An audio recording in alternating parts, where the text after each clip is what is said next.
En ces jours-là, des gens venus de Judée à Antioche enseignaient les frères en disant: si vous n'acceptez pas la circoncision selon la coutume qui vient de Moïse, vous ne pouvez pas être sauvés.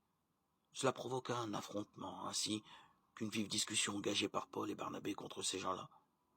Alors on décida que Paul et Barnabé, avec quelques autres frères, monteraient à Jérusalem auprès des apôtres et des anciens pour discuter de cette question.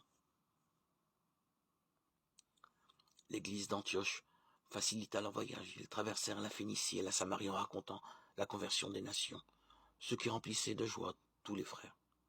Alors, arrivés à Jérusalem, ils furent accueillis par l'Église, les apôtres et les anciens, et ils rapportèrent tout ce que Dieu avait fait avec eux. Alors quelques membres du groupe des pharisiens qui étaient devenus croyants intervinrent pour dire qu'il fallait circoncire les païens et leur ordonner d'observer la loi de Moïse. Les apôtres et les anciens se réunirent pour examiner cette affaire. Lecture du livre des Actes des Apôtres, 15, 1, 6. Ce chapitre 15, au centre du livre des Actes des Apôtres, marque le pas décisif franchi par la jeune Église. Fallait-il rester à l'intérieur du monde juif ou ouvrir plus largement la porte au monde païen? La question soulevée par des pharisiens devenus disciples du Christ est portée à Jérusalem par Paul et Barnabé. L'auteur des Actes, Luc, se garde bien de dire si Paul a déjà baptisé ou non des païens non circoncis.